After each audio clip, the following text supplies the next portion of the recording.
Assalamualaikum warahmatullahi wabarakatuh. Nama saya Reni Marisa Duyanti dengan NIM 2208 1020 1039. Di sini saya akan menjelaskan materi terkait pembiayaan jangka panjang. Materi yang akan saya jelaskan yang pertama yaitu pengertian pembiayaan jangka panjang, sumber dana dari obligasi, karakteristik obligasi, jenis-jenis obligasi, model penelitian obligasi, dan sumber dana dari pasar modal. Langsung saja kita masuk ke materi yang pertama, yaitu pengertian. Sumber dana jangka panjang merupakan sumber dana yang memiliki waktu jatuh tempo minimal 5 hingga 10 tahun.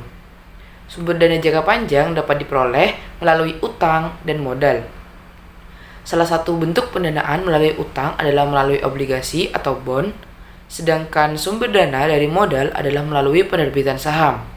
Keputusan perusahaan untuk menggunakan sumber dana jangka panjang adalah untuk memenuhi kebutuhan perusahaan yang pengembaliannya dalam jangka waktu yang lama, lalu manfaat yang akan dirasakan dalam waktu yang lama juga. Yang selanjutnya yaitu sumber dana dari obligasi. Nah, obligasi adalah surat pengakuan hutang oleh penerbit obligasi kepada pihak lain atau pemberi pinjaman yang memiliki nilai nominal tertentu dan jangka waktu tertentu, serta peminjam berkewajiban untuk membayar pokok pinjaman saat jatuh tempo dan membayar bunganya secara berkala pada tanggal yang telah ditetapkan. Obligasi yang diterbitkan berupa sertifikat. Materi yang selanjutnya yaitu karakteristik obligasi. Yang pertama, ada nilai obligasi. Pihak yang berperan dalam mengeluarkan obligasi harus memberikan informasi terkait jumlah uang yang dibutuhkan atau sering disebut dengan jumlah emisi obligasi. Besaran jumlah obligasi yang dikeluarkan ini harus ditentukan oleh aliran arus kas, performa perusahaan, dan besarnya keperluan bisnis. Karakteristik yang kedua yaitu jangka waktu obligasi. Pada umumnya, jatuh tempo suatu obligasi adalah 5 tahun. Biasanya, para investor lebih memilih obligasi jangka pendek karena memiliki nilai risiko yang kecil. Karakteristik yang tiga yaitu principal dan coupon rate. Principal rate adalah suatu nominal uang yang harus dikeluarkan para penerbit obligasi pada pemegang obligasi pada masa jatuh tempo. Nilai principal rate ini erat kaitannya dengan redemption value, maturity value, par value, or face value. Sedangkan coupon rate adalah suatu tingkatan bunga yang wajib dibayarkan oleh para penerbit obligasi pada pemegang obligasi di setiap tahunnya. Karakteristik yang keempat yaitu jadwal pembayaran. Pembayaran kupon obligasi harus dilakukan oleh penerbit obligasi secara berkala sesuai dengan kesepakatan yang sudah ditetapkan. Biasanya per semester dan per tahun. Materi yang selanjutnya yaitu jenis-jenis obligasi. Jenis-jenis obligasi berdasarkan nominalnya dibagi menjadi dua, yaitu obligasi konvensional dan obligasi retail. Obligasi konvensional adalah suatu surat utang yang memiliki jumlah nominal yang sangat besar, yaitu sekitar 1 miliar rupiah per slotnya. Sedangkan obligasi retail adalah surat utang yang memiliki jumlah nominal yang kecil, seperti 1 juta rupiah. Jenis obligasi yang kedua yaitu berdasarkan penerbitnya. Yang pertama ada corporate bonds, adalah salah satu jenis obligasi yang dikeluarkan oleh perusahaan tertentu seperti pemerintah atau BUMN ataupun perusahaan swasta lainnya. Yang kedua yaitu government bond, adalah jenis obligasi yang dikeluarkan oleh pemerintah. Jenis obligasi ini pertama kali diterbitkan di Indonesia pada bulan Agustus tahun 2006.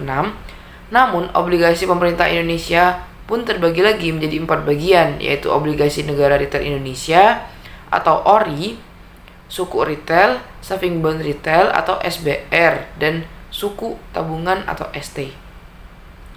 Yang ketiga, ada municipal bonds, adalah jenis obligasi yang dikeluarkan oleh pemerintah daerah untuk mendanai proyek pembangunan yang berhubungan dengan kepentingan publik. Jenis yang ketiga yaitu berdasarkan pembayaran bunga. Ada zero coupon bond, adalah jenis surat utang tanpa bunga dan tidak akan memberikan kupon secara berkala. Pada umumnya, para investor akan mendapatkan nilai keuntungan dari selisih harga jual diskonto dan harga awal surat utang tersebut diperjualbelikan. Jenis obligasi ini juga memiliki tenor yang berbeda-beda dari mulai 1 hingga 10 tahun. Yang kedua, obligasi kupon adalah surat utang yang mampu memberikan bunga ataupun kupon secara berkala kepada investor. Kupon tersebut akan mewakili suatu nominal tertentu sesuai kesepakatan yang terjalin antara pihak penerbit obligasi dan pihak investor. Yang ketiga, obligasi kupon tetap adalah jenis obligasi yang menawarkan tingkat suku bunga dengan nilai yang tetap hingga jatuh tempo pada utang tersebut sudah tiba. Yang selanjutnya, obligasi floating coupon atau kupon mengambang. Jenis obligasi ini menawarkan kupon yang mampu berubah nilainya berdasarkan indeks pasar uang yang sedang berlaku. Jenis obligasi yang selanjutnya itu berdasarkan imbal hasil. Yang pertama, ada obligasi konvensional adalah surat utang yang dikeluarkan oleh pihak tertentu guna mendapatkan suatu pinjaman sebagai tambahan modal dengan disertai bunga atau imbal hasil kepada pihak investor. Lalu, selanjutnya obligasi syariah adalah surat utang yang memberikan suatu imbal hasil berbentuk uang sewa yang nilai perhitungannya diukur dengan berdasarkan prinsip syariah Islam dan tidak memiliki kandungan unsur riba. Materi yang selanjutnya yaitu model penelitian obligasi. Yang pertama yaitu metode singkat atau shortcut. Metode ini digunakan untuk menghitung yield to maturity atau YTM, hasil yang diharapkan suatu obligasi yang memiliki investor sampai tanggal jatuh tempo. Metode ini tidak memperhatikan nilai waktu uang atas pendapatan obligasi yang diperoleh selama umur obligasi. YTM dihitung dengan menggunakan rumus berikut, yaitu YTM sama dengan I plus N min P dibagi N per P plus N bagi 2. Model yang selanjutnya ada metode nilai sekarang. Nilai YTM yang disyaratkan oleh investor merupakan biaya modal yang dikeluarkan oleh perusahaan yang mengeluarkan obligasi. Maka dari itu, YTM ini diberi lambang KD atau cost of debt yang menyatakan biaya hutang obligasi. Metode ini sudah memperhatikan nilai waktu uang, yaitu dengan menilai pendapatan yang akan datang dengan nilai sekarang, dan dalam metode ini digunakan dengan cara coba-coba. Nah, model ini dapat dirumuskan dengan rumus nilai obligasi sama dengan VB sama dengan I1 per 1 plus KD pangkat 1 plus I2 per 1 plus KD pangkat 2 hingga seterusnya. Yang materi yang selanjutnya yaitu sumber dana dari modal. Pendanaan jangka panjang dari modal merupakan alternatif selain pendanaan yang dibiayai dari utang, sehingga tidak terdapat bunga dalam skema pendanaan ini. Sumber dana dari modal bisa berpengaruh pada struktur modal perusahaan. Sumber dana dari modal dapat berupa penerbitan saham dan laba ditahan. Nah, penerbitan saham. Sebelum itu, saham adalah surat berharga atau sekuritas yang merupakan penyertaan modal pada sebuah perusahaan.